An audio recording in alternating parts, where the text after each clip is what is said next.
और डेस्टिनीज हैं, बहुत ही अमेजिंग काम खुदा के हैं। तो मेरा बिलीव है जब आप सुनेंगे आप हैरान होंगे कि खुदा अपने दास को, हमारे स्पिरिचुअल फादर को किस लेवल पे आज इस्तेमाल कर रहे हैं और परमेश्वर बड़े काम करे उनके द्वारा। आप बताएं आपका नाम क्या है? मेरा नाम आशीष पीटर्स है।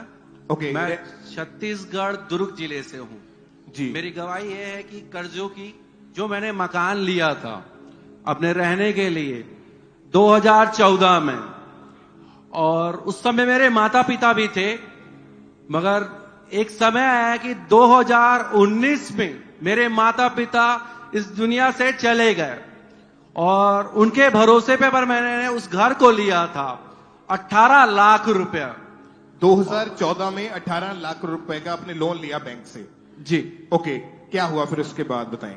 और उसके बाद सब कुछ अच्छा चल रहा था, मगर जब 2019 में मेरे माता पिता इस दुनिया को छोड़ कर चले गए, और कोविड काल में मेरा जो बिजनेस था वो भी डाउन हो गया। मेरा बिजनेस टूर और ट्रेवल्स का था, 5 गाड़ियां थी, वो भी बिक गई।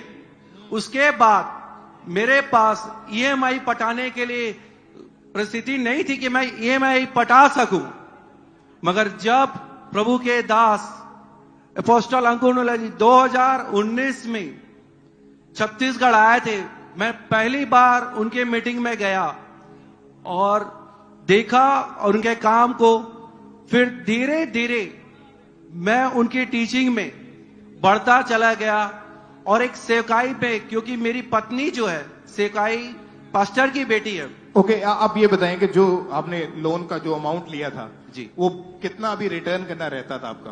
बोले कितने लाख रुपए? मेरे को 18 लाख का 36 लाख रुपया 15 साल में देना था। और ओके, जब ये नहीं हो पा रहा था, अपने ही घर से आपको निकाल दिया गया, क्या हुआ था ऐसा? मेरे घर पे बैंक वाले रोज फोन करते थे, और एक समय आया कि उन्होंने बैंक नोटिस घर पे चस्पा कर दिया और बोला कि आपको इस घर को छोड़ना पड़ेगा क्योंकि आप ईएमआई नहीं पटा पा रहे हैं, और बहुत सारी बातें, बहुत सारे नकारात्मक बात बोलते थे। ओके, उस समय मन में क्या विचार चलते थे अपनी लाइफ, क्योंकि डिप्रेस्ड आप ऑलरेडी हो चुके थे उस वक्त, उस समय क्या आप बताएं जरा, उस समय की सिचुएशन क्या थी? ब्रदर, ऐसा था कि एक फैमिली, और ऊपर से हम कर्ज को नहीं पटा पा रहे हैं, और बहुत सी बातें होती थी। हम पति पत्नी के बीच में बहुत से तनाव की स्थिति आ जाती थी। कभी कभी ऐसा होता था, ऐसा मन करता था कि मैं अपने आप को खत्म कर लूं, क्योंकि जो लोन है, जो मकान है, वो मेरे नाम से था। तो मैं ये सोचती थी कि रिकवरी कुछ ऐसे ही हो जाए, नहीं हो पा रहा है तो मैं अपने आप को अगर खत्म कर लूंगी तो मेरा घर बच जाएगा, और मेरे पति और मेरे बच्चे जो हैं वो इस कर्ज से आजाद हो जाएंगे। और इन बातों को लेकर हम दोनों में कुछ ना कुछ तनाव होता था, और मैं रोती रहती थी। फिर भी एक आस थी कि वो जीवित परमेश्वर मेरी प्रार्थनाओं को सुन रहा है। ओके, आपको फिर यहाँ का अंकुरम निश्चित के बारे में पहले से मालूम था या बाद में पता चला? 2019 में जब अपोस्टल जी छत्तीसगढ़ आए हुए थे, तब उनके बारे में हमें पता चला, और तब से हम उनको देखना शुरू किए। पहले रेगुलर नहीं देखते थे, लेकिन फिर धीरे धीरे जब उनकी टीचिंग हमको समझ आने लगी, क्योंकि हम बॉर्न क्रिश्चियन हैं और ऐसी शिक्षाएं नहीं थी, और हम ये सोचते थे कि एक ऐसा प्रभु का दास जो अन्य जाति में से आया है, क्या ही शिक्षा होगी। हम तो जन्म के ईसाई हैं और हमें ये शिक्षा तो नहीं मिली, तो ये क्या ही सिखा लेंगे, ऐसी सोच थी। लेकिन जब हम प्रभु के दास को सुनते गए और उनकी शिक्षाएं हमारे जीवन में कार्य करती गई, और सचमुच में एक आत्मिक उन्नति को उनकी शिक्षाओं के माध्यम से हमने देखा। ओके, उससे पहले आपको टाइट डालने में, बीज बोने में कोई इंटरेस्ट नहीं था, ना ही मालूम था इसके बारे में? कोई इंटरेस्ट नहीं था ब्रदर।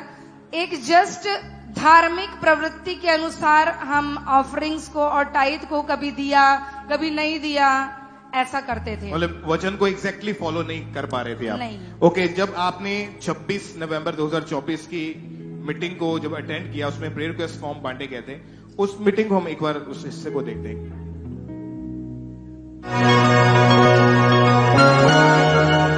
मेरा यह बिलीव है कि अगली मीटिंग जब पास्टर सेमिनार की होगी तो आप उस लिखे हुए जो आपने लिखा था उसकी फोटो जो आप खींचेंगे, आप उसकी फोटो के साथ टेस्टिमनी के साथ होंगे कि देखो मैंने ये लिखा था और परमेश्वर ने मुझे ये टेस्टिमनी दी है।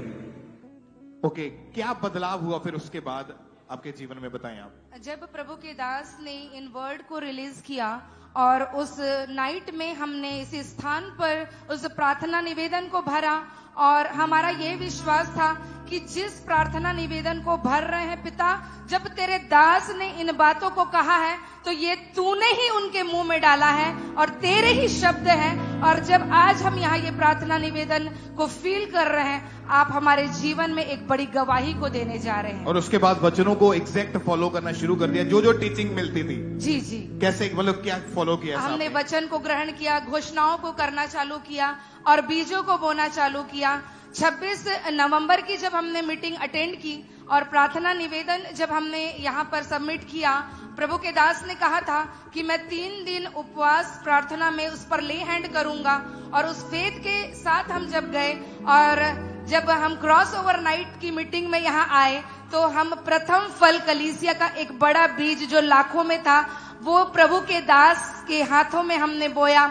और 7वें महीने 2025 में ये गवाही हमारे जीवन में बनी कि परमेश्वर ने उस बड़े कर्जे से हमें एक बार में छुटकारा दिया। हालेलुया। उसके बाद डिवाइन हेल्पर्स मिले। डिवाइन हेल्पर्स के माध्यम से परमेश्वर ने हमारे लिए उपाय किया और उन कर्जों से परमेश्वर ने हमें आजादी दी। 36 लाख रुपए के कर्ज से आजाद किया और अपने घर भी वापस आ चुके हैं। वापस अपने घर आ चुके हैं और उस घर में परमेश्वर की आराधना होती है। एक छोटी सी कलीसिया परमेश्वर ने दी है और वो बड़ी आत्मिक कलीसिया है जो बिल्कुल हमारे आत्मिक पिता और माता की शिक्षाओं को हमारे द्वारा फॉलो करती है। तारीफ करे ऊंची आवाज में। Hallelujah. Thank you, Jesus. Thank you, Jesus. जब आप एग्जैक्ट फॉलो करना शुरू कर देते हैं, आपको समझ आती है कि हाँ, अगर खुदा ने अपने दास के साथ बात की है तो इसका मतलब